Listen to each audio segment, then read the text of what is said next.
merci, mais quelle entrée. Vous m'avez accueilli sincère au studio Merlin de façon magistrale. Bonjour à tous, ça va? Voilà, vous avez d'abord habitué au public, ça, on n'en parle même pas, mais à ce studio, évidemment, ce générique, sortez du cadre, c'est votre émission. Je suis content, je suis un peu à la maison.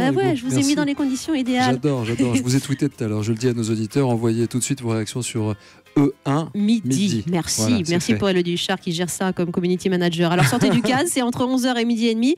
Et vous avez ce petit rituel que j'avais envie de reproduire. Grâce à Claire Dutronc, on a récupéré les deux petits vases, questions blanches. Les corbeilles blanches qui sont plutôt de gentillettes. tourterelles, voilà. Et questions noires un peu plus poil à gratter. Oui, un peu plus embêtantes. Pour ceux qui connaissent. Ça dépend, j'essaie d'édulcorer. En fait, celles que je mets pas dans l'émission, c'est qu'elles sont vraiment très violentes. Hein. C'est vrai.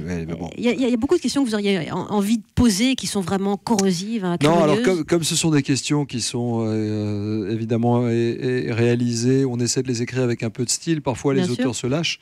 Et elles sont magnifiques dans les couloirs, mais quand tu as l'invité en face, tu rases les murs. Tu vois, c'est l'inverse. Je veux vexer personne. En fait, voilà. Tu peux dire les choses, tu peux faire parler un invité sans être complaisant, mais en étant bienveillant. Question noire ou question blanche? Question noire, direct, je vais faire comme les invités. C'est des questions méchantes. Je sais pas, on a joué le jeu, les enfants autour de vous aussi ont joué le jeu. Bon. Vous savez, on n'est pas... Allons-y. On n'est pas bien méchants. Alors, question noire. Que répondre aux mauvaises langues qui disent que vous avez accepté la Starac ou The Voice pour l'argent? Alors, c'est une vraie question. Pourquoi avoir quitté le journalisme pur et dur? On va dire que où j'ai été formé et d'où je viens en fait. J'étais encore journaliste à Euronews, je présentais le 20h à Athènes, j'étais avec Christine Bravo, donc je gagnais plutôt bien ma vie. Oui. Non, c'est pas l'argent. C'est le pari de se dire, puisque de toute manière une petite voix me dit que ça me laisse pas indifférent et que de toute façon, si je voulais pas le faire, je l'aurais su tout de suite. S'il y a 10% qui me disent d'y aller, j'irai. Ça veut dire qu'il ne faut pas écouter ceux qui te conseillent ou ceux qui te tirent des plans sur la comète en permanence en te disant c'est ça pour ton image, pour ta carrière. J'avais aucune garantie de succès. La Starac, d'ailleurs, au départ, ne marchait pas. C'est vrai. Mais mon instinct m'a dit de descendre dans cette arène pour ne pas avoir à le regretter. C'est ce que je dis aux plus jeunes, d'ailleurs, souvent. Il n'y a pas de plan de carrière préétabli, écrit. Si ça a marché pour une personne, ça ne marchera peut-être pas pour vous. Et si ça a été un échec pour une personne, ça sera peut-être pour vous une réussite ou pas.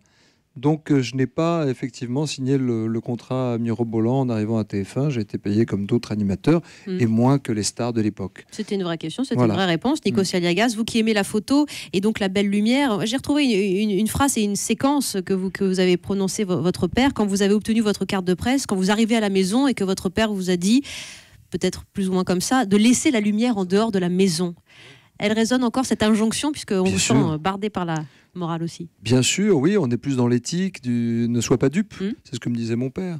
C'est-à-dire qu'on te prête une notoriété, on te prête la possibilité de faire ce métier aujourd'hui, mais ça ne t'appartient pas. Il y en a eu d'autres avant, il y en aura d'autres après. Donc, ne pas être dupe, ça ne veut pas dire qu'il faille être cynique. Il faut juste être réaliste et se dire qu'effectivement, aujourd'hui, je vous parle.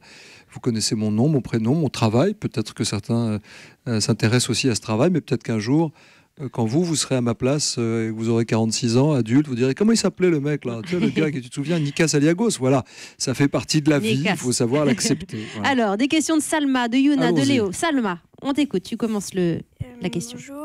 Bonjour. Quand vous prenez l'antenne, comment faites-vous pour retenir tout votre texte? D'abord, je ne le retiens pas, hein, j'en oublie la moitié souvent.